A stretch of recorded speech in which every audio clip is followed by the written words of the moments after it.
ನಮಸ್ತೆ ಸ್ನೇಹಿತರೆ, ನಾವು 5ನೇ ತರಗತಿಯ ಪರಿಸರ ಅಧ್ಯಯನದಲ್ಲಿ ಜೀವ ಪ್ರಪಂಚದ ಪಾಠದಲ್ಲಿದ್ದೇವೆ. ಪಾಠ 1 ಜೀವ ಪ್ರಪಂಚ. ಈ ಪಾಠದ ಅಭ್ಯಾಸವನ್ನು ಮುಂದುವರಿಸ್ತಾ ಹೋಗುವ, ಹಾಗೆ ಇದರ ಪಾಠವನ್ನು ತಿಳಿತಾ ಹೋಗುವ.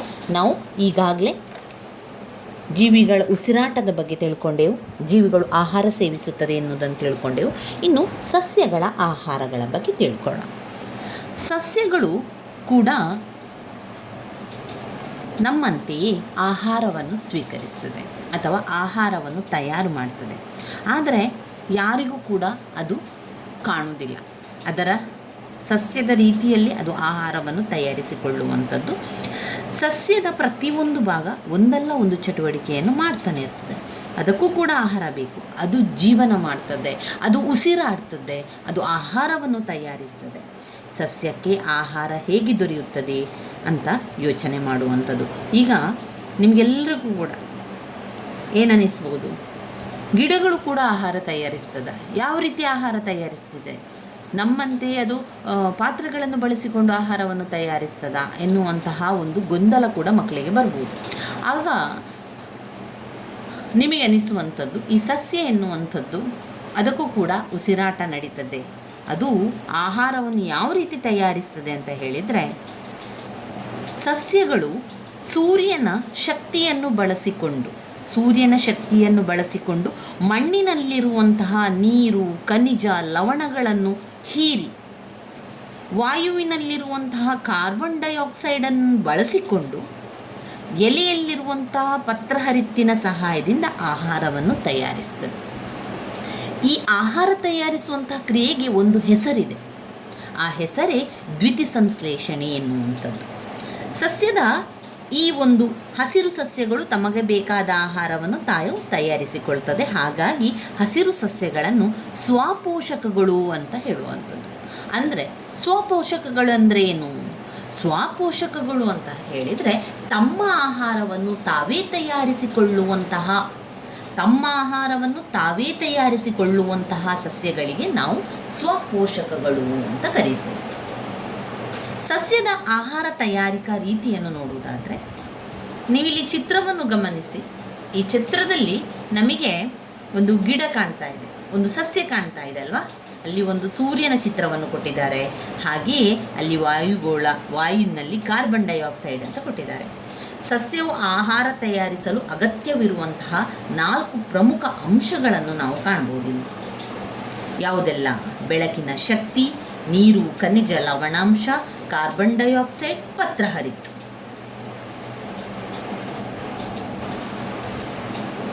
ಇದು ದ್ಯುತಿಸಂಶ್ಲೇಷಣೆಗೆ ಅಗತ್ಯವಾಗಿ ಬೇಕಾಗಿರುವಂಥದ್ದು. ಹಾಗಾದರೆ ದ್ಯುತಿಸಂಶ್ಲೇಷಣೆ ಅಂತ ಹೇಳಿದರೆ ಏನು? ದ್ಯುತಿಸಂಶ್ಲೇಷಣೆ ಅಂತ ಹೇಳಿದರೆ ಸಸ್ಯಗಳು ಆಹಾರ ತಯಾರಿಸುವಂತಹ ಕ್ರಿಯೆಯನ್ನೇ ನಾವು ದ್ಯುತಿಸಂಶ್ಲೇಷಣೆ ಅಂತ ಕರೀತೇವೆ. ಹಾಗಾದರೆ ಈ ದ್ಯುತಿಸಂಶ್ಲೇಷಣೆಯ ಕ್ರಿಯೆಯಲ್ಲಿ ಯಾವುದೆಲ್ಲ ಬರ್ತದೆ? ಸಸ್ಯಗಳು ಸೂರ್ಯನ ಬೆಳಕನ್ನು ಉಪಯೋಗಿಸಿಕೊಳ್ಳುತ್ತದೆ. ವಾಯುವಿನಲ್ಲಿರುವಂತಹ ಒಂದು ಅನಿಲ, ಅದು ಕಾರ್ಬನ್ ಡೈಆಕ್ಸೈಡನ್ನು ಎನ್ನುವಂತಹ ಅನಿಲವನ್ನು ಅದು ಪಡೆದುಕೊಳ್ಳುತ್ತದೆ. ಮಣ್ಣಿನಲ್ಲಿರುವಂತಹ ನೀರು, ಖನಿಜ, ಲವಣಾಂಶಗಳನ್ನು ಬೇರುಗಳ ಮೂಲಕ ಹೀರಿಕೊಳ್ಳುತ್ತದೆ. ಆಮೇಲೆ ಎಲೆಯಲ್ಲಿರುವಂತಹ ಪತ್ರಹರಿತ್ತಿನ ಸಹಾಯದಿಂದ ಅದು ಆಹಾರವನ್ನು ತಯಾರಿಸಿಕೊಳ್ಳುತ್ತದೆ.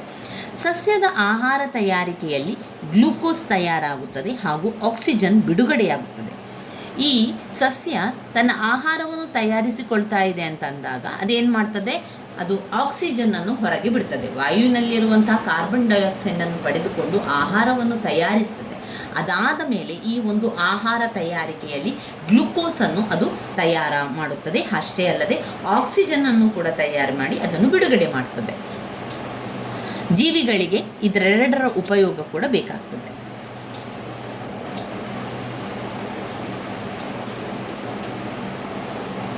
ಇನ್ನು ಈ ಒಂದು ಚಿತ್ರದಲ್ಲಿ ನೀವು ಗಮನಿಸಬಹುದು, ಇವು ನಮ್ಮ ಆಹಾರವನ್ನು ಹೇಗೆ ಪಡೆಯುತ್ತದೆ ಎನ್ನುವಂಥದ್ದು. ಒಂದು ಡ್ರಾಸಿರಾ, ನೆಪೆಂಥಿಸ್, ಯುಟ್ರಿಕ್ಯುಲೇರಿಯಾ ಸಸ್ಯಗಳು ತಮ್ಮ ಆಹಾರವನ್ನು ತಾವೇ ತಯಾರಿಸಿಕೊಂಡರೂ ಕೂಡ ಅದೇನು ಮಾಡ್ತದೆ? ನೈಟ್ರೋಜನ್ಗೆ ಕೀಟಗಳನ್ನು ತಿಂತದೆ.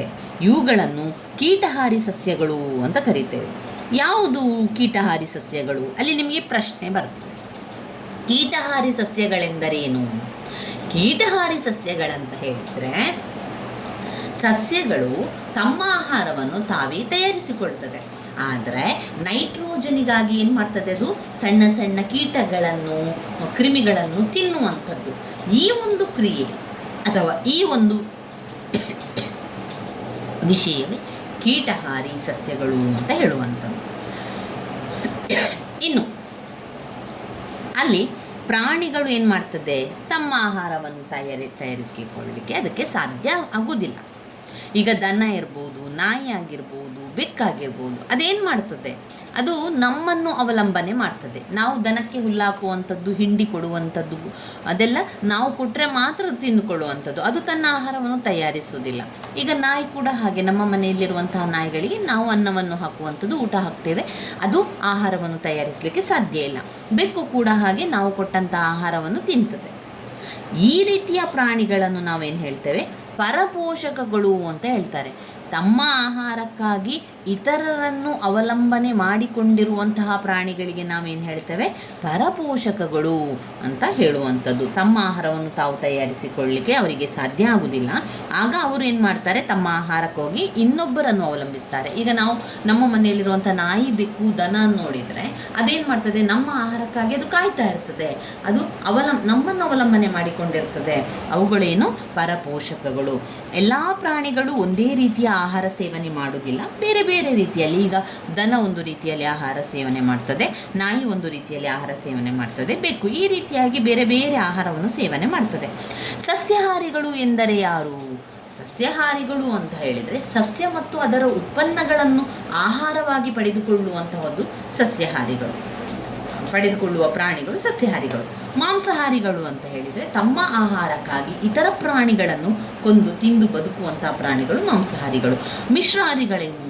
ಇವರು ಸಸ್ಯದ ಹಾಗೂ ಸಸ್ಯದ ಉತ್ಪನ್ನಗಳನ್ನು ಕೂಡ ತಿಂತಾರೆ, ಪ್ರಾಣಿಗಳ ಮಾಂಸಗಳನ್ನು ಕೂಡ ತಿನ್ನುವಂಥವರು. ಇವರು ಮಿಶ್ರಹಾರಿಗಳು ಅಂತ ಕರೆಯುವಂಥದ್ದು. ಸಸ್ಯಾಹಾರಿ, ಮಾಂಸಾಹಾರಿ, ಮಿಶ್ರಹಾರಿ ಎನ್ನುವಂಥದ್ದು ನಮಗೆ ಗೊತ್ತಿರಲಿ. ಇನ್ನು ಬರುವಂಥ ಚಿತ್ರ ನೋಡಿ. ಈ ಚಿತ್ರದ ಸಹಾಯದಿಂದ ಸಸ್ಯಾಹಾರಿ, ಮಾಂಸಾಹಾರಿ, ಮಿಶ್ರಹಾರಿ ಪ್ರಾಣಿಗಳನ್ನು ಚಾರ್ಟಿನಲ್ಲಿ ಪಟ್ಟಿ ಮಾಡಿ ಅಂತ ಕೊಟ್ಟಿದ್ದಾರೆ. ಯಾವುದಿದರಲ್ಲಿ ಸಸ್ಯಾಹಾರಿ? ಇದರಲ್ಲಿ ಸಸ್ಯಾಹಾರಿ ಒಂದು ಆನೆ ಸಸ್ಯಾಹಾರಿ ಆಗಿರ್ತದೆ. ಅದು ಯಾವುದೇ ರೀತಿಯ ಮಾಂಸವನ್ನು ತಿನ್ನುವುದಿಲ್ಲ. ಆಮೇಲೆ ಇದರಲ್ಲಿ ಮೊಲ ಕೂಡ ಸಸ್ಯಾಹಾರಿಯಾಗಿರ್ತದೆ. ಮಾಂಸಾಹಾರಿ ಬಂದಾಗ ಹುಲಿ, ಸಿಂಹ, ನಾಯಿ, ಕರಡಿ, ಆಮೇಲೆ ನರಿ, ಬೆಕ್ಕು, ಇದೆಲ್ಲ ಕೂಡ ಮಾಂಸಾಹಾರಿಗಳು. ಮಿಶ್ರಹಾರಿಗಳು ಯಾವುದು? ಎರಡನ್ನೂ ಕೂಡ ತಿಂದು ಬದುಕುವಂಥದ್ದು. ಕರಡಿ ಎರಡನ್ನೂ ಕೂಡ ತಿಂತದೆ. ಸಸ್ಯವನ್ನು ತಿಂತದೆ, ಜೇನು ಈ ರೀತಿಯಾಗಿ ತಿಂತದೆ, ಹಾಗೆ ಮಾಂಸಾಹಾರವನ್ನು ಕೂಡ ತಿಂತದೆ. ಅದಾದ ಮೇಲೆ ಗಿಳಿಗಳು ಯಾಕೆ ಮಿಶ್ರಹಾರಿ ಅಂತ ಹೇಳಿದರೆ, ಅವರು ಕಾಳುಗಳನ್ನು ಕೂಡ ತಿಂತದೆ, ಅದರ ಜೊತೆಗೆ ಸಣ್ಣ ಸಣ್ಣ ಕೀಟಗಳು, ಅದರಲ್ಲಿ ಈಗ ಮಾಂಸ ಇರ್ತದಲ್ವ, ಅದು ಮಿಶ್ರಹಾರಿಗಳಾಗಿ ಕಾಣುವಂಥದ್ದು.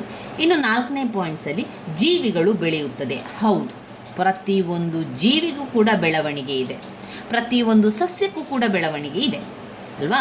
ಈ ಚಿತ್ರದಲ್ಲಿ ನೀವು ಗಮನಿಸಿದರೆ ಒಂದು ಮಗುವಾಗಿದ್ದವನು ನಂತರ ಸಣ್ಣ ಹುಡುಗನಾಗಿ ನಂತರ ದೊಡ್ಡವರಾಗಿ ಹೋಗುವಂಥದ್ದನ್ನು ಕಾಣ್ಬೋದು. ಮರಗಳು ಕೂಡ ಹಾಗೆ ಚಿಕ್ಕದಾಗಿ ಮೊಗ್ಗೆಯಿಂದ ಬಂದು ನಂತರ ದೊಡ್ಡದಾಗಿ ಮರವಾಗಿ ಬರುವಂಥದ್ದು. ಆಮೇಲೆ ಕೋಳಿ ಮೊದಲು ಮೊಟ್ಟೆ ಹಾಕಿ ನಂತರ ಅದು ಮರಿ, ಅದ ಮೇಲೆ ದೊಡ್ಡ, ಈ ರೀತಿಯಾಗಿ ಜೀವಿಗಳು ಬೆಳೆಯುತ್ತದೆ. ಈ ಚಿತ್ರಗಳು ಆಯಾ ಜೀವಿಗಳ ಬೆಳವಣಿಗೆಯನ್ನು ನಿಮಗೆ ಅದು ತೋರಿಸ್ತದೆ, ಅದನ್ನು ನೋಡ್ಕೊಳ್ಳಿ. ಆಮೇಲೆ ಎಲ್ಲ ಜೀವಿಗಳು ಜನನ ಕಾಲದಲ್ಲಿ ಚಿಕ್ಕದಾಗಿದ್ದು ಅನಂತರದ ನಿರ್ದಿಷ್ಟ ಎತ್ತರ ಹಾಗೂ ಗಾತ್ರವನ್ನು ಪಡೆಯುತ್ತದೆ. ಇಲ್ಲಿ ಅವರು ಹೇಳಿದ್ದಾರೆ, ಬೆಳವಣಿಗೆಗೆ ಸಂಬಂಧಪಟ್ಟಂತೆ ಕೆಲವೊಂದು ಪ್ರಶ್ನೆಗಳನ್ನು ಕೇಳಲಾಗಿದೆ. ಹೇಳಿಕೆಗಳು ಸರಿಯಾಗಿದ್ದರೆ ಸರಿ ಎನ್ನುವಂಥ ಗುರುತನ್ನು ಹಾಕಿ, ತಪ್ಪಾಗಿದ್ದರೆ ತಪ್ಪು ಎನ್ನುವಂಥ ಗುರುತನ್ನು ಹಾಕಿ ಅಂತ ಹೇಳಿದ್ದಾರೆ. ಎಲ್ಲ ಜೀವಿಗಳು ಜನನ ಕಾಲದಲ್ಲಿ ಚಿಕ್ಕದಾಗಿದ್ದು ಅನಂತರ ನಿರ್ದಿಷ್ಟ ಎತ್ತರ ಮತ್ತು ಗಾತ್ರವನ್ನು ಪಡೆಯುತ್ತದೆ ಅಂದರೆ ಸರಿಯಾಗಿದೆ. ಜೀವಿಗಳ ಬೆಳವಣಿಗೆ ವೇಗವಾಗಿ ಅಂದರೆ 1-2 ದಿನಗಳಲ್ಲಿ ಆಗುತ್ತದೆ. ತಪ್ಪು. ಯಾಕಂದರೆ ಜೀವಿಗಳ ಬೆಳವಣಿಗೆ 1-2 ದಿನಗಳಲ್ಲಿ ಆಗುವಂಥದ್ದಲ್ಲ. ಅದು ಅದರ ಬೆಳವಣಿಗೆ ಎನ್ನುವಂಥದ್ದು ಹಂತ ಹಂತವಾಗಿ ನಡೀತಾ ಹೋಗುವಂಥದ್ದು. ಸಸ್ಯಗಳ ಬೆಳವಣಿಗೆಯು ಅವುಗಳ ಕಾಂಡದ ತುದಿ ಅಥವಾ ಕಾಂಡದ ಗಾತ್ರದಲ್ಲಿ ಕಂಡುಬರುತ್ತದೆ. ಹೌದು, ಸರಿಯಾಗಿದೆ. ಇನ್ನು ಪಾಯಿಂಟ್ ನಂಬರ್ 5, ಜೀವಿಗಳು ಚಲಿಸುತ್ತದೆ ಎನ್ನುವಂಥದ್ದು. ಜೀವಿಗಳು ಚಲಿಸುತ್ತದೆ. ಹೌದು, ಜೀವಿಗಳು ಯಾವ ರೀತಿ ಚಲಿಸುತ್ತದೆ ಎಂದು ಪ್ರತಿಯೊಂದು ಪ್ರಾಣಿಯು ಒಂದಲ್ಲ ಒಂದು ರೀತಿಯಲ್ಲಿ ಚಲನೆಯನ್ನು ಹೊಂದಿರುವಂಥದ್ದು. ಅದರ ವಿಶೇಷ ಲಕ್ಷಣಗಳು ಬೇರೆ ಬೇರೆ ರೀತಿಯಲ್ಲಿ ಚಲಿಸ್ತದೆ. ಈಗ ಮೀನು ಚಲನೆ ಮಾಡುವಂಥದ್ದು ಈಜುವುದರ ಮೂಲಕ, ಕಪ್ಪೆ ಜಿಗಿಯುವುದು, ಆಮೇಲೆ ಹಕ್ಕಿ ಹಾರುವುದು, ಹಾವು ಹರಿದಾಡುವುದು, ಕುದುರೆ ಹಾರುವುದು, ಈ ರೀತಿಯ ನಾವು ಮನುಷ್ಯರು ನಡೆದುಕೊಂಡು ಹೋಗುವಂಥದ್ದು. ಈ ರೀತಿಯಾಗಿ ಪ್ರತಿಯೊಂದು ಜೀವಿಗೂ ಕೂಡ ಚಲನೆ ಇರ್ತದೆ. ಬೇರೆ ಬೇರೆ ರೀತಿಯಲ್ಲಿ ಚಲನೆಗಳನ್ನು ಕಾಣ್ಬೋದು. ಇನ್ನು ಪ್ರಾಣಿಗಳ ಚಲನೆ, ಪ್ರಾಣಿಗಳು ಒಂದು ಕಡೆಯಿಂದ ಮತ್ತೊಂದು ಕಡೆಗೆ ಚಲಿಸ್ತದೆ. ಅದಕ್ಕಾಗಿ ವಿಶೇಷ ಅಂಗಗಳು ಪ್ರಾಣಿಗಳಿಗೆ ಇವೆ. ಅದರಲ್ಲಿ ನಾವು ನೋಡಿದರೆ ಮನುಷ್ಯನಿಗೆ ಕಾಲು, ಕ್ಯಾಂಗರುಗೆ ಕಾಲು, ಹದ್ದು ರೆಕ್ಕೆ, ಬಾವಲಿ ರೆಕ್ಕೆ ಅಂತ ನಾವು ಬರಿಬೇಕು. ಇದಾದ ನಂತರ ಪ್ರಾಣಿಗಳು ಏಕೆ ಚಲಿಸುತ್ತದೆ ಎಂಬುದನ್ನು ಗುಂಪಿನಲ್ಲಿ ಚರ್ಚಿಸಿಕೊಂಡು ಮಾತನಾಡಿಕೊಂಡು ಬರೀಬೇಕು. ಮಕ್ಕಳನ್ನು ಗುಂಪುಗಳನ್ನಾಗಿ ಮಾಡಿಕೊಳ್ಬೇಕು. ನಂತರ ಪ್ರಾಣಿಗಳು ಏಕೆ ಚಲಿಸುತ್ತದೆ ಎನ್ನುವಂಥದ್ದನ್ನು ಅವರವರ ಅನುಭವ ಅಥವಾ ಅವರವರಿಗೆ ತಿಳಿದಿರುವಂಥ ರೀತಿಯಲ್ಲಿ ಬರೆದ್ರೆ ಸಾಕು. ಪ್ರಾಣಿಗಳು ತಮ್ಮ ದೈನಂದಿನ ಅವಶ್ಯಕತೆಗಳನ್ನು ಪೂರೈಸಿಕೊಳ್ಳಲು ಒಂದು ಕಡೆಯಿಂದ ಇನ್ನೊಂದು ಕಡೆಗೆ ಚಲಿಸುತ್ತದೆ ಅಂತ ಬರೆದಿದ್ದಾರೆ. ಇಲ್ಲಿ ಆಲೋಚಿಸು ಎನ್ನುವಂಥದ್ದನ್ನು ಓದ್ಕೊಳ್ಳುವ. ಕಾರು, ಬಸ್ಸು ರಸ್ತೆಯಲ್ಲಿ ಓಡಾಡುತ್ತವೆ. ಗಡಿಯಾರದಲ್ಲಿ ಮುಳ್ಳುಗಳು ಸುತ್ತುತ್ತಾ ಚಲಿಸುತ್ತದೆ. ನದಿ, ಕೊಳ್ಳ, ಹಳ್ಳ, ನೀರು ಹರಿಯುತ್ತದೆ. ಇವುಗಳಿಗೆಲ್ಲ ಜೀವವಿದೆಯೇ? ನಿರ್ಜೀವ ವಸ್ತುಗಳ ಚಲನೆಗೂ ಜೀವಿಗಳ ಚಲನೆಗೂ ಇರುವ ವ್ಯತ್ಯಾಸವೇನು ಎನ್ನುವಂಥದ್ದು ಅಲ್ಲಿ ಅದನ್ನು ಅವರವರು ಮಾಡ್ಕೊಂಡು ಬರಬೇಕು. ಈಗ ಮಕ್ಕಳು ಜೀವಿಗಳು ಯಾವುದು, ನಿರ್ಜೀವಗಳು ಯಾವುದು, ನಿರ್ಜೀವ ವಸ್ತುಗಳ ಚಲನೆಗೂ ಜೀವಿಗಳ ಚಲನೆಗೂ ಇರುವಂತಹ ವ್ಯತ್ಯಾಸಗಳೇನು, ಇದೆಲ್ಲವನ್ನು ಕೂಡ ಓದ್ಕೊಂಡು ಬರಬೇಕು. ಪ್ರಾಣಿಗಳಿಗೆ ಚಲನಾಂಗ ಇದ್ದಂತೆ ಸಸ್ಯಗಳಿಗೆ ಇಲ್ಲ. ಈಗ ಪ್ರಾಣಿಗಳು ಚಲಿಸ್ತದೆ ಅಂತ ಮಾತ್ರಕ್ಕೆ ಮರಗಿಡಗಳು ಅಥವಾ ಸಸ್ಯಗಳು ಚಲಿಸ್ತದ? ಇಲ್ಲ, ಬೆಳವಣಿಗೆ ಆಗ್ತದೆ. ಈಗ ಪ್ರಾಣಿಗಳು ಕೂಡ ಬೆಳವಣಿಗೆ ಹೊಂದದೆ, ಸಸ್ಯಗಳು ಕೂಡ ಬೆಳವಣಿಗೆ ಆಗ್ತದೆ. ಆದರೆ ಪ್ರಾಣಿಗಳು ಚಲಿಸಿದ ರೀತಿಯಲ್ಲಿ ಸಸ್ಯಕ್ಕೆ ಚಲಿಸಲಿಕ್ಕೆ ಸಾಧ್ಯ ಇಲ್ಲ. ಅದು ಒಂದೇ ಕಡೆ ನಿಲ್ಲುವಂಥದ್ದು. ಬೇರನ್ನು ಮಣ್ಣು ಹಿಡಿತದೆ ಇಟ್ಟುಕೊಂಡು ಅವುಗಳು ಒಂದು ಕಡೆಯಿಂದ ಮತ್ತೊಂದು ಕಡೆಗೆ ಚಲಿಸಲು ಸಾಧ್ಯ ಇಲ್ಲ. ಆದರೂ ಸಸ್ಯಗಳಲ್ಲಿ ಕೆಲವು ಚಲನೆಗಳನ್ನು ಮಾಡುವಂಥದ್ದು. ಈಗ ಬೇರು ಭೂಮಿಯಲ್ಲಿ ನೀರಿರುವ ಕಡೆ ಬೆಳೆಯುತ್ತದೆ. ಅಂದರೆ ಒಂದು ಕಡೆ ಇದ್ದಂಥ ಮರದ ಬೇರು ಏನು ಮಾಡ್ತದೆ, ನೀರನ್ನು ಅರಸಿಕೊಂಡು ಹೋಗಿ ಅದು ಭೂಮಿಗೆ ಇಳಿಯುವಂಥದ್ದು. ಸೂರ್ಯಕಾಂತಿ ಸಸ್ಯವು ಸೂರ್ಯನ ಕಡೆಗೆ ಮುಖ ಮಾಡುವಂಥದ್ದನ್ನು ಕೂಡ ಕಾಣ್ಬೋದು. ಇಲ್ಲಿ ಅವರು ಆಲೋಚನೆ ಏನೊಂದು ಕೊಟ್ಟಿದ್ದಾರೆ. ಸಸ್ಯಗಳಿಗೂ ನಿಮ್ಮಂತೆ ಕಾಲುಗಳಿದ್ದರೆ ಏನಾಗ್ತಾ ಇತ್ತು? ಸಸ್ಯಗಳಿಗೂ ಕೂಡ ಕಾಲುಗಳಿರ್ತಿದ್ರೆ ನಮ್ಮ ಈ ಪ್ರಪಂಚದಲ್ಲಿ ಅಥವಾ ಈ ಒಂದು ಜಗತ್ತಿನಲ್ಲಿ ತುಂಬಾ ಸಸ್ಯಗಳಿದೆ. ಎಲ್ಲವೂ ನಡೆದು ಆಡಿಕೊಂಡು ಹೋಗ್ತಾ ಇದ್ರೆ ನಮಗೆ ಹೋಗಲಿಕ್ಕೆ ಆಗ್ತಾ ಇರಲಿಲ್ಲ, ಅಥವಾ ಈಗ ವಾಹನಗಳನ್ನು ಚಲಾಯಿಸಲಿಕ್ಕೆ ಆಗ್ತಾ ಇರಲಿಲ್ಲ. ಯಾಕಂದರೆ ನಮಗೆ ಮಾರ್ಗದ ನಡುವಿನಲ್ಲಿ ಕೂಡ ಅವರು ಸಂಚರಿಸ್ತಾ ಇದ್ರೇನೋ ಆ ರೀತಿಯಾಗಿ ಆಗ್ತಾ ಇದ್ದರೆ, ಒಂದು ವೇಳೆ ಆಗ್ತಾ ಇದ್ದರೆ ನಮಗೆ ವಾಹನಗಳು ಇರ್ತಾ ಇರಲಿಲ್ಲ.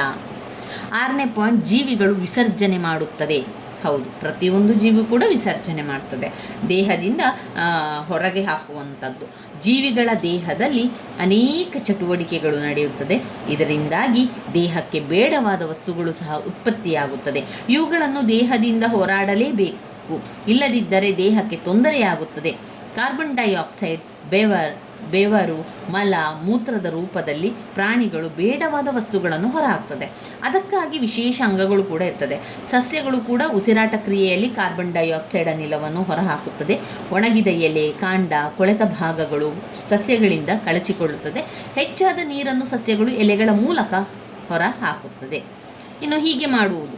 ಕುಂಡದಲ್ಲಿರುವಂಥ ಸಸ್ಯವನ್ನು ತೆಗೆದುಕೊಳ್ಳಿ, ಪ್ಲಾಸ್ಟಿಕ್ ಕವರ್ನಿಂದ ಈ ಸಸ್ಯವನ್ನು ಮುಚ್ಚಿ ಕಾಂಡ ಭಾಗದಲ್ಲಿ ಬಿಗಿಯಾಗಿ ಕಟ್ಟು. 1-2 ಗಂಟೆಗಳವರೆಗೆ ಕಾಂಡವನ್ನು ಬಿಸಿಲಿಗೆ ಇಡುವಂಥದ್ದು.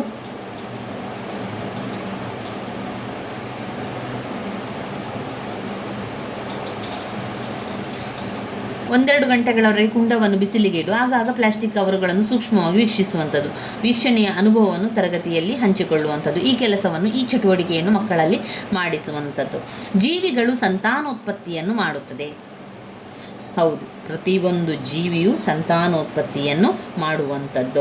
ಚಿತ್ರಗಳಲ್ಲಿ ಇಲ್ಲಿ ನಾವು ನೋಡುವಂತೆ ಪ್ರತಿಯೊಂದು ಜೀವಿ ಅದರ ಮರಿ ಇರುವುದನ್ನು ಗಮನಿಸುತ್ತೇವೆ. ಪ್ರತಿಯೊಂದು ಜೀವಿಯ ಮರಿಗಳು ಜನ್ಮ ನೀಡಿದ ಆ ಜೀವಿಗಳನ್ನು ಹೋಲುತ್ತದೆ. ಹೀಗೆ ಜೀವಿಯೊಂದು ತನ್ನನ್ನೇ ಹೋಲುವ ಮರಿಜೀವಿಗಳಿಗೆ ಜನ್ಮ ನೀಡುವುದನ್ನು ಸಂತಾನೋತ್ಪತ್ತಿ ಎನ್ನುವರು. ಸಂತಾನೋತ್ಪತ್ತಿ ಎಂದರೇನು? ಸಂತಾನೋತ್ಪತ್ತಿ ಎಂದರೆ ತನ್ನನ್ನೇ ಹೋಲುವಂತಹ ಮರಿಗಳಿಗೆ ಜನ್ಮ ನೀಡುವುದನ್ನು ಸಂತಾನೋತ್ಪತ್ತಿ ಅಂತ ಕರೀತಾರೆ. ತನ್ನನ್ನೇ ಹೋಲುವ ಮರಿಗಳಿಗೆ ಜನ್ಮ ನೀಡುವುದು ಸಂತಾನೋತ್ಪತ್ತಿ.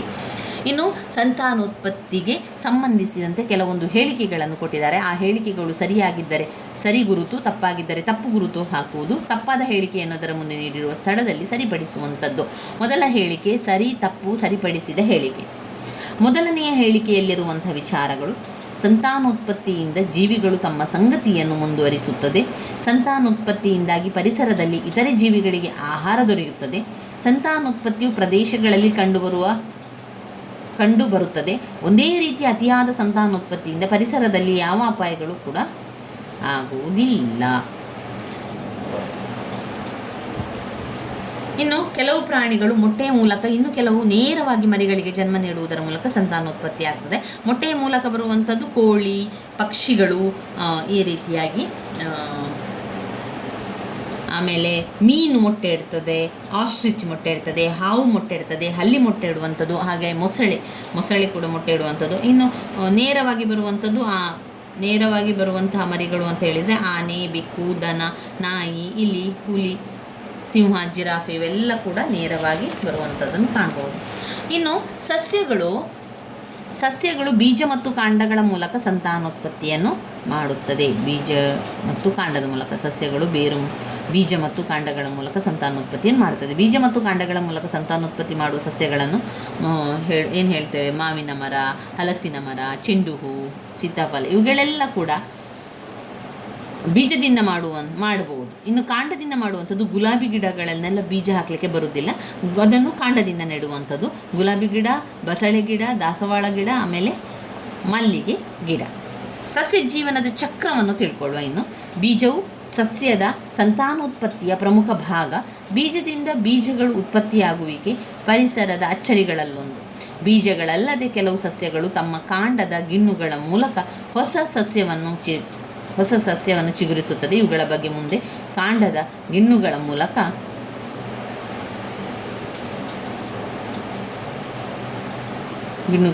ಹೊಸ ಸಸ್ಯವನ್ನು ಚಿಗುರಿಸುತ್ತದೆ. ಇನ್ನು ಬೀಜದಿಂದ ಬೀಜಗಳನ್ನು ತಯಾರಿಸುವ ಸಸ್ಯದ ಜೀವನ ಚಕ್ರವನ್ನು ನೋಡೋಣ. ಇಲ್ಲಿ ಬೀಜ ಅಥವಾ ಕಾಂಡದ ಗಿಣ್ಣು, ಅದಾದ ಮೇಲೆ ಸಸ್ಯ ಆದ ಮೇಲೆ ಹೂ ಬರ್ತದೆ, ಹೂ ಆದ ಮೇಲೆ ಕಾಯಿ ಆದ ಮೇಲೆ ಹಣ್ಣು ಆದ ನಂತರ ಪುನಃ ಬೀಜಕ್ಕೆ ಬರುವಂಥದ್ದನ್ನು ಕಾಣ್ಬೋದು. ಇಲ್ಲಿ ಆಲೋಚನೆ ಮಾಡುವುದಾದರೆ ಸಾಮಾನ್ಯವಾಗಿ ಹಣ್ಣಿನಲ್ಲಿರುವ ಬೀಜದಿಂದ ಸದಸ್ಯರ ಸಂತಾನೋತ್ಪತ್ತಿ ಆಗುತ್ತದೆ. ತೆಂಗಿನ ಮರದ ಸಂತಾನೋತ್ಪತ್ತಿ ಹೇಗೆ ಆಗುತ್ತದೆ? ಶಿಕ್ಷಕರ ನೆರವನ್ನು ಪಡೆದುಕೊಳ್ಳುವಂಥದ್ದು. ಸಸ್ಯದ ಸಂತಾನೋತ್ಪತ್ತಿಯಿಂದ ಮಾನವನು ಸೇರಿದಂತೆ ಪ್ರಾಣಿಗಳಿಗೆ ಅನೇಕ ಅನುಕೂಲಗಳಿವೆ. ಗೆಳೆತಿಯರೊಂದಿಗೆ ಚರ್ಚಿಸಿ ಪಟ್ಟಿ ಮಾಡುವಂಥದ್ದು. ಮಳೆಗಾಲದ ಆರಂಭದಲ್ಲಿ ನೀವು ಗಿಡಗಳ ಬೀಜಗಳನ್ನು ನಡುವಂಥದ್ದು. ಹಾವು ತನ್ನ ರಕ್ಷಣೆಗೋಸ್ಕರ ಏನು ಮಾಡ್ತದೆ? ಮಳೆಗಾಲದಲ್ಲಿ ಆರಂಭದಲ್ಲಿ ನಿಮ್ಮ ಸುತ್ತಲೂ ಸಿಗುವ ಗಿಡಮರಗಳ ಬೀಜಗಳನ್ನು ಸಂಗ್ರಹಿಸಿ ಫಲವತ್ತಾದ ಮಣ್ಣು ತೆಗೆದುಕೊಂಡು ಅದರಿಂದ ಮಣ್ಣಿನ ಉಂಡೆಗಳನ್ನು ಮಾಡಿ ಸಂಗ್ರಹಿಸಿ ಒಂದೊಂದು ಬೀಜವನ್ನು ಕೂಡ ಒಂದೊಂದು ಕಡೆಗೆ ಬಿಸಾಡುವಂಥದ್ದು. ಮಣ್ಣಿನ ಉಂಡೆಯನ್ನು ಸೇರಿಸಿ ಮಳೆ ಬಿದ್ದಾಗ ಆ ಭೂಮಿಯನ್ನು ಬಿತ್ತುವಂಥದ್ದು. ಪ್ರತಿ ವರ್ಷ ಈ ರೀತಿ ಮಾಡುವಂಥದ್ದು. ಈ ರೀತಿ ಹಾಕಿದರೆ ಅದು ಒಳ್ಳೆಯ ಬೀಜ ಎಲ್ಲ ಚೆನ್ನಾಗಿ ಬೆಳೀಲಿಕ್ಕೆ ಸಹಕಾರಿಯಾಗ್ತದೆ. ಇನ್ನು 8ನೇ ಪಾಯಿಂಟ್, ಜೀವಿಗಳು ಪ್ರಚೋದನೆಗೆ ಪ್ರತಿಕ್ರಿಯಿಸುತ್ತದೆ. ಹೌದು, ಪ್ರತಿಯೊಂದು ಜೀವಿಗಳು ಏನು ಮಾಡ್ತದೆ? ನಾವು ಏನಾದರೂ ಒಂದು ಪ್ರಚೋದನೆ ಕೊಟ್ಟಾಗ ಅದು ಪ್ರತಿಕ್ರಿಯೆಯನ್ನು ಮಾಡ್ತದೆ. ಈಗ ಕಾಲಿಗೆ ಮುಳ್ಳು ಚುಚ್ಚಿದ ತಕ್ಷಣ ನಮಗೆ ಏನಾಗ್ತದೆ? ನಮಗೆ ನೋವಿನ ಅನುಭವ ಆಗ್ತದೆ. ಒಂದು ಮುಳ್ಳು ಚುಚ್ಚಿದೆ ಅಂತ ಅಂದ ತಕ್ಷಣ ಅದನ್ನು ತೆಗೆಯುವ ತನಕ ಸಮಾಧಾನವಿರುವುದಿಲ್ಲ. ಚಳಿಗಾಲದಲ್ಲಿ ಮೈ ನಡುಗ್ತದೆ. ಹಾವು ತನ್ನ ರಕ್ಷಣೆಗಾಗಿ ಬುಸ್ ಅಂತ ಹೇಳುವಂಥದ್ದು. ಬಿಸಿಲಿನ ತಾಪ ನೀಗಿಸಿಕೊಳ್ಳಲು ಎಮ್ಮೆಗಳು ನೀರಿಗೆ ಇಳಿಯುವುದು. ಕೆಲವು ಕೀಟಗಳನ್ನು ಮುಟ್ಟಿದಾಗ ಅವು ನಮ್ಮನ್ನು ಕಚ್ಚುತ್ತವೆ. ಪ್ರಾಣಿಗಳು ಕಿರುಚುತ್ತದೆ. ಹೀಗೆ ಪ್ರಾಣಿಗಳು ತಮ್ಮದೇ ಆದ ರೀತಿಯಲ್ಲಿ ಪ್ರತಿಕ್ರಿಯಿಸುತ್ತದೆ. ಇವೆಲ್ಲ ಸುತ್ತಲಿನ ಪ್ರಚೋದನೆಗಳಿಗೆ ಜೀವಿಗಳು ನೀಡುವ ಪ್ರತಿಕ್ರಿಯೆಗಳಾಗಿವೆ. ಜೀವಿಗಳು ತಮ್ಮ ಸುತ್ತಲಿನ ಪರಿಸರದಲ್ಲಿ ಆಗುವ ಬದಲಾವಣೆಗಳಿಗೆ ಸ್ಪಂದಿಸುತ್ತದೆ. ಸಾಮಾನ್ಯವಾಗಿ ಸ್ಪರ್ಶ, ಬಿಸಿ, ತಂಪು, ಶಬ್ದ ಭಾವನೆಗಳಿಗೆ ಜೀವಿಗಳು ಪ್ರತಿಕ್ರಿಯೆ ನೀಡುತ್ತದೆ. ಇದಕ್ಕಾಗಿ ಜೀವಿಗಳಲ್ಲಿ ವಿಶೇಷ ಅಂಗಗಳು ಕಾಣ್ಬೋದು. ಇದು ಜೀವಿಗಳು ಪ್ರಚೋದನೆಗೆ ಪ್ರತಿಕ್ರಿಯಿಸುತ್ತದೆ ಎನ್ನುವಂಥ ವಿಚಾರ ಆಗಿದೆ. ಇನ್ನು ಈ ಚಿತ್ರವನ್ನು ಗಮನಿಸಿದಂತೆ ಮುಟ್ಟಿದರೆ ಮುನಿ ಸಸ್ಯ ಅಂತ, ನಾವು ಮುಟ್ಟಿದ ಕೂಡಲೇ ಅದು ಏನಾಗ್ತದೆ? ಅದೊಂದು ಮರ್ಚಿ ಹೋಗುವಂಥದ್ದನ್ನು ನೀವು ಕಾಣ್ಬೋದು. ನಮ್ಮ ಸುತ್ತಮುತ್ತಗಳು ಇರ್ತದೆ ಈ ಒಂದು ಎಲೆ. ಚೇಳಿಗೆ ಹೊರಗಿನ ಕವಚವೊಂದು ಸ್ಪರ್ಶಿಸಿದಾಗ ತನ್ನ ಸೊಂಡಿಯನ್ನೆತ್ತಿ ಕುಡುಕುವಿಕೆ, ಸೂರ್ಯಕಾಂತಿ ಹೂ ಸೂರ್ಯನೆಡೆಗೆ ಮುಖ ಮಾಡುವುದು. ಹೀಗೆ ಜೀವಿಗಳು ಪ್ರಚೋದನೆಗೆ ಪ್ರತಿಕ್ರಿಯೆಯನ್ನು ಕೊಡ್ತದೆ. ಇನ್ನು ಆಲೋಚನೆ ಮಾಡುವುದಾದರೆ, ಹಸುವನ್ನು ಕಂಡಾಗ ಕರು ಜಿಗಿದಾಡ್ತದೆ, ತನ್ನ ಮರಿಗಳು ಗೂಡಿನಲ್ಲಿ ಕಾಣದಾಗ ತಾಯಿ ಹಕ್ಕಿ ಗಾಬರಿಯಿಂದ ಕೂಗ್ತದೆ, ಕೋಳಿ ತನ್ನ ಮರಿಗಳನ್ನು ರೆಕ್ಕೆಯಲ್ಲಿ ಮುಚ್ಚಿಡುವುದು ಅಥವಾ ಮರಿಗಳನ್ನು ರಕ್ಷಿಸಲು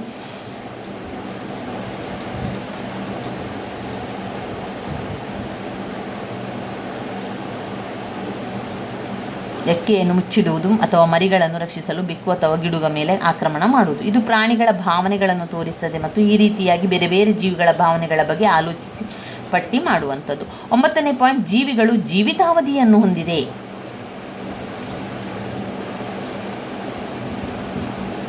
ಜೀವಿಗಳು ಜೀವಿತಾವಧಿಯನ್ನು ಹೊಂದಿದೆ.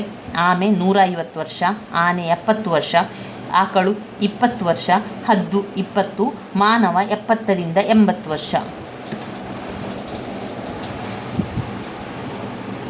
ಇಲ್ಲಿ ಒಂದು ಚಟುವಟಿಕೆ ಇದೆ ನೋಡಿ. ಸಸ್ಯಗಳನ್ನು ಜೀವಿತಾವಧಿಯ ಆಧಾರದ ಮೇಲೆ ಏಕವಾರ್ಷಿಕ ಸಸ್ಯಗಳು, ದ್ವೈವಾರ್ಷಿಕ ಸಸ್ಯಗಳು, ಬಹುವಾರ್ಷಿಕ ಸಸ್ಯಗಳು ಎಂದು ವಿಂಗಡಿಸಲಾಗಿದೆ. ಅಂದರೆ 1 ವರ್ಷದ ಗಿಡ, 2 ವರ್ಷದ ಗಿಡ, ಆಮೇಲೆ ಬಹುವಾರ್ಷಿಕ ತುಂಬ ವರ್ಷಗಳ ಸಸ್ಯಗಳು ವಿಂಗಡಿಸಲಾಗಿದೆ. ಅವುಗಳನ್ನು ಈ ಚಿತ್ರದ ಮೂಲಕ ಅರ್ಥೈಸಿಕೊಳ್ಳುವ. ಏಕವಾರ್ಷಿಕ ಸಸ್ಯಗಳು 1 ವರ್ಷ ಅಥವಾ 1 ಋತುವಿನ ಅವಧಿಯಲ್ಲಿ ಹೂ ಬಿಟ್ಟು ಕಾಯಿಯಾಗಿ ಹಣ್ಣಾದ ಮೇಲೆ ನಾಶವಾಗುವ ಸಸ್ಯಗಳಾಗಿದೆ.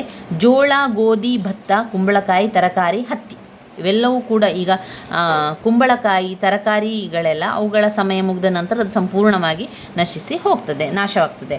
ದ್ವೈವಾರ್ಷಿಕ ಸಸ್ಯಗಳು 2 ಅಥವಾ 2ಕ್ಕಿಂತ ಹೆಚ್ಚಿನ ವರ್ಷಗಳು ಹೂವು, ಹಣ್ಣು, ಬೀಜಗಳನ್ನು ಉತ್ತುತ್ತಿ ನಾಶವಾಗುವ ಸಸ್ಯಗಳು. ಅದು ಹಣ್ಣು ಬೀಜ ಉತ್ಪತ್ತಿ ಮಾಡಿ ನಂತರ ಏನಾಗ್ತದೆ, ಅದು ನಾಶವಾಗುವ ಸಸ್ಯಗಳಾಗ್ತದೆ. ಗಜ್ಜರಿ, ಶುಂಠಿ, ಎಲೆಕೋಸು, ಕಬ್ಬು, ಬೀಟ್ರೂಟ್ ಇದೆಲ್ಲ ಕೂಡ ಆಮೇಲೆ ನಾಶ ಆಗ್ತದೆ. ಆಮೇಲೆ ಹೊಸದಾಗಿ ನಾವು ಅದನ್ನು ನಡ್ತಾ ಹೋಗಬೇಕು. ಇನ್ನು ಬಹುವಾರ್ಷಿಕ ಸಸ್ಯಗಳನ್ನು ನಾವು ನೋಡಿದರೆ, ಬಹುವಾರ್ಷಿಕ ಸಸ್ಯಗಳಲ್ಲಿ ಹಲವಾರು ವರ್ಷಗಳವರೆಗೆ ಬದುಕಿ ಹೂವು, ಹಣ್ಣು, ಬೀಜಗಳನ್ನು ಉತ್ಪತ್ತಿ ಮಾಡುವ ಸಸ್ಯಗಳು. ಮಾವು, ನಿಂಬೆ, ತೆಂಗು, ಬೇವು, ಹಲಸು, ಅಡಿಕೆ. ಅವರು ಕೊಟ್ಟಿರುವಂತಹ ಸಸ್ಯಗಳ ಉಪಯೋಗವನ್ನು ಬರೆಯುವಂಥದ್ದು. ಏಕವಾರ್ಷಿಕ ಸಸ್ಯಗಳು ಏನು ಮಾಡ್ತದೆ, ನಮಗೆ ಬೇಕಾದ ಆಹಾರ ಪದಾರ್ಥಗಳನ್ನು ಕೂಡ ಕೊಡ್ತದೆ. ಔಷಧಿ ಗುಣ ಹೊಂದಿರುವಂತಹ ಸಸ್ಯಗಳು ಔಷಧೀಯ ಗುಣ ಹೊಂದಿರುವಂಥ ಸಸ್ಯಗಳಿಂದ ಕೂಡ ಉಪಯೋಗ ಆಗ್ತದೆ. ಇನ್ನು ದ್ವೈವಾರ್ಷಿಕ ಸಸ್ಯಗಳು ಈ ಸಸ್ಯಗಳೇನು ಮಾಡ್ತದೆ, ಉತ್ಪನ್ನಗಳನ್ನು ತರಕಾರಿಗಳಿಗೆ ಉಪಯೋಗಿಸುತ್ತೇವೆ. ಸಸ್ಯಗಳಿಂದ ಪಾನೀಯಗಳನ್ನು ಕೂಡ ತಯಾರಿಸಿ ಕುಡಿಯಬಹುದು. ಉತ್ಪನ್ನಗಳನ್ನು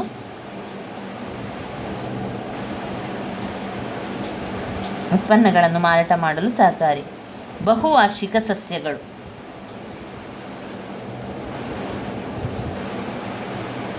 ಬಹುವಾರ್ಷಿಕ ಸಸ್ಯಗಳಂತ ಹೇಳಿದರೆ ಇಲ್ಲಿ ವಾಣಿಜ್ಯ ಬೆಳೆಗಾಗಿ, ಅಂದರೆ ನಾವು ಒಂದು ಮಾರಾಟಕ್ಕಾಗಿ ಗಿಡವನ್ನು ಬೆಳೆಸುವಂಥದ್ದು. ಜೀವಿತಾವಧಿಯ ಆಧಾರವಲ್ಲದೆ ಸಸ್ಯಗಳ ಬೀಜದಳಗಳ ಆಧಾರದಲ್ಲಿ ಸಸ್ಯಗಳನ್ನು ಏಕದಳ ಧಾನ್ಯ, ದ್ವಿದಳ ಧಾನ್ಯಗಳೆಂದು ಸಸ್ಯಗಳನ್ನು ವಿಂಗಡಿಸಲಾಗಿದೆ. ಅದಾದ ನಂತರ ರಾಗಿ ಮತ್ತು ಶೇಂಗಾ ಬೀಜಗಳನ್ನು ತೆಗೆದುಕೋ. ರಾತ್ರಿ ಮಲಗುವ ಮುನ್ನ ಅವುಗಳನ್ನು ನೀರು ತುಂಬಿದ 2 ಪ್ರತ್ಯೇಕ ಲೋಟಗಳಲ್ಲಿ ಹಾಕಿಡುವಂಥದ್ದು. ಬೆಳಗಿನ ಜಾವ ನೀರನ್ನು ತೆಗೆದು ರಾಗಿ ಮತ್ತು ಶೇಂಗಾ ಬೀಜವನ್ನು ಕೈಯಿಂದ ಬಿಗಿಯಾಗಿ ಒತ್ತು ನಿಮ್ಮ ಅನುಭವವನ್ನು ಹಂಚಿಕೊಳ್ಳುವಂಥದ್ದು. ರಾಗಿ ಮತ್ತು ಶೇಂಗಾ ಬೀಜ. ಏಕದಳ ಧಾನ್ಯ ಸಸ್ಯಗಳ ಬೀಜವು ಒಂದು ಬೀಜದಳವನ್ನು ಹೊಂದಿರುತ್ತದೆ. ಏಕದಳ ಧಾನ್ಯ ಒಂದು ಬೀಜದಳವನ್ನು ಹೊಂದಿರುವಂಥದ್ದು. ಜೋಳ, ರಾಗಿ, ಗೋಧಿ, ಭತ್ತ, ಸಿರಿಧಾನ್ಯಗಳು. ಜೋಳ, ರಾಗಿ, ಗೋಧಿ, ಭತ್ತ, ಸಿರಿಧಾನ್ಯಗಳು. ದ್ವಿದಳ ಧಾನ್ಯ ಸಸ್ಯಗಳ ಬೀಜಗಳು 2 ಬೀಜಗಳನ್ನು ಹೊಂದಿರುವಂಥ ದಳಗಳು. ಹುರುಳಿಕಾಳು, ಶೇಂಗಾ, ತೊಗರಿ, ಕಡಲೆ, ಉದ್ದು ಇದೆಲ್ಲವೂ ಕೂಡ 2 ಬೀಜಗಳನ್ನು ಹೊಂದಿರುವಂಥದ್ದು. ಜೋಳ, ರಾಗಿ ಎಲ್ಲ ಒಂದೇ ಬೀಜದ ದಳವನ್ನು ಹೊಂದಿರುವಂಥದ್ದು ಏಕದಳ ಧಾನ್ಯಗಳು. ಇದು ದ್ವಿದಳ ಧಾನ್ಯಗಳಾಗಿರ್ತದೆ. ನೀವು ವಾಸಿಸುವ ಸ್ಥಳಗಳಲ್ಲಿ ಸಿಗುವ ಏಕದಳ ಮತ್ತು ದ್ವಿದಳ ಸಸ್ಯವನ್ನು ಸಂಗ್ರಹಿಸಿ ಅವುಗಳ ಎಲೆ ಮತ್ತು ಬೇರುಗಳನ್ನು ಗಮನಿಸುವುದು, ಅದರ ಬೇರುಗಳನ್ನು ನೋಡಿಕೊಂಡು ಅದರ ವ್ಯತ್ಯಾಸವನ್ನು ನೋಡುವಂಥದ್ದು. ಜೀವಿಗಳ ಲಕ್ಷಣಗಳ ಬಗ್ಗೆ ತಿಳಿದಿಲ್ಲವೇ? ಸಸ್ಯಗಳು ಮತ್ತು ಪ್ರಾಣಿಗಳು ಪರಿಸರದ ಪ್ರಮುಖ 2 ಅಂಶಗಳು. ಆದರೆ ಇತ್ತೀಚೆಗೆ ಮನುಷ್ಯರ ದುರಾಸೆಯಿಂದ ಪರಿಸರದಲ್ಲಿ ಗಿಡ ಮರಗಳ ಮತ್ತು ಪ್ರಾಣಿಗಳ ಸಂಖ್ಯೆ ಕಡಿಮೆ ಆಗ್ತಾ ಇದೆ. ಸಸ್ಯಗಳು ಮತ್ತು ಪ್ರಾಣಿಗಳ ಸಂರಕ್ಷಣೆ ಇಂದು ತುಂಬಾ ಅಗತ್ಯ ಆಗಿದೆ. ಸಸ್ಯಗಳನ್ನು ನಾವೇಕೆ ಸಂರಕ್ಷಿಸಬೇಕು?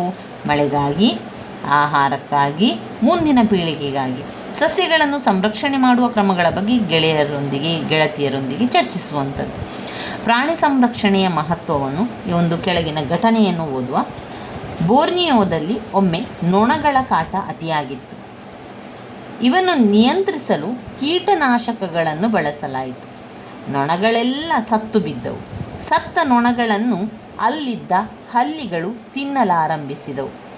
ಇದರಿಂದ ನೊಣಗಳ ಮೇಲಿದ್ದ ಕೀಟನಾಶಕಗಳು ಹಲ್ಲಿಗಳ ದೇಹವನ್ನು ಸೇರಿ ಇವುಗಳ ಪ್ರಭಾವದಿಂದ ಹಲ್ಲಿಗಳ ಓಡಾಟ ನಿಧಾನವಾಯಿತು.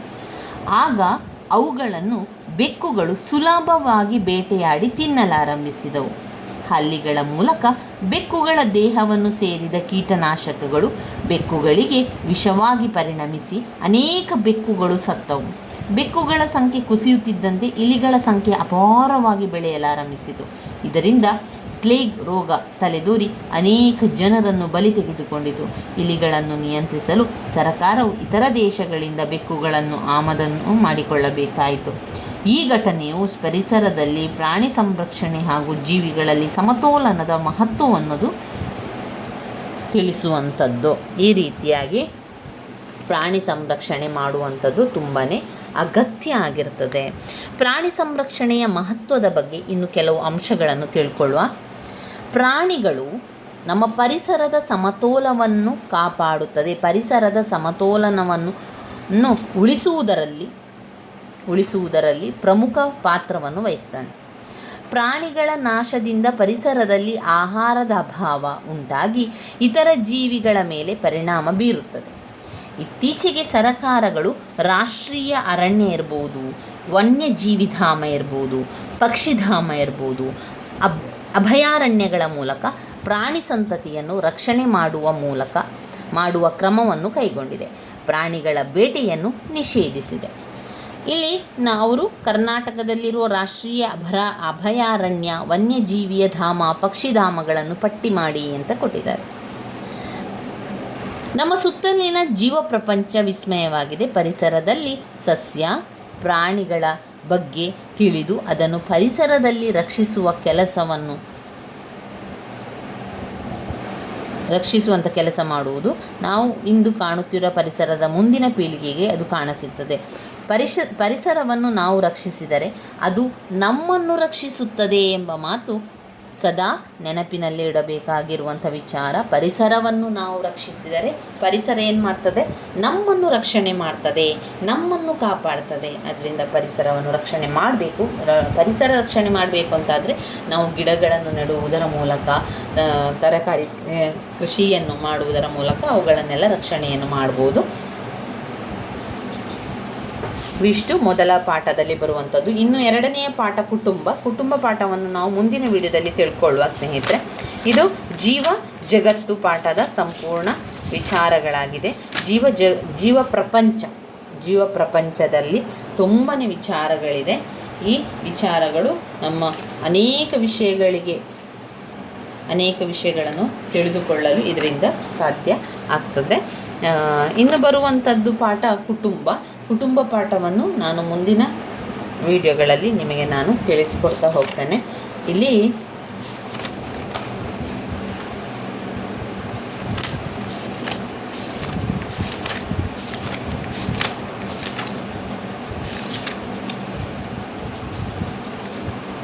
ಈ ರೀತಿ ಇರುವಂಥ ಕೆಲವೊಂದು ಬಾಕ್ಸ್ಗಳಿಗೆ ಬರಿತಾ ಹೋಗಿ ಯಾವ ರೀತಿ ಬಂದಿದೆ ಅಂತ ನೋಡಿಕೊಳ್ಳಿ. ಇವಿಷ್ಟು ನಮ್ಮ ಜೀವ ಪ್ರಪಂಚದ ಬಗ್ಗೆ ಇರುವಂಥ ವಿಚಾರಗಳಾಗಿದೆ.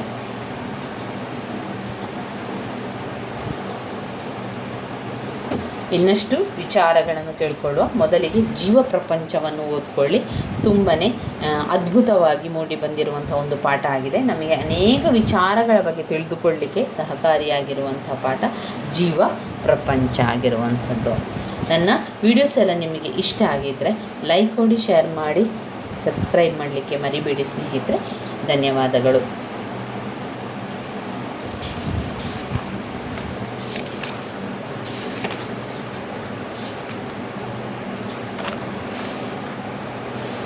ಒಮ್ಮೆ ಪಾಠಗಳನ್ನು ನಾನು ನಿಮಗೆ ತೋರಿಸ್ತಾ ಹೋಗ್ತೇನೆ.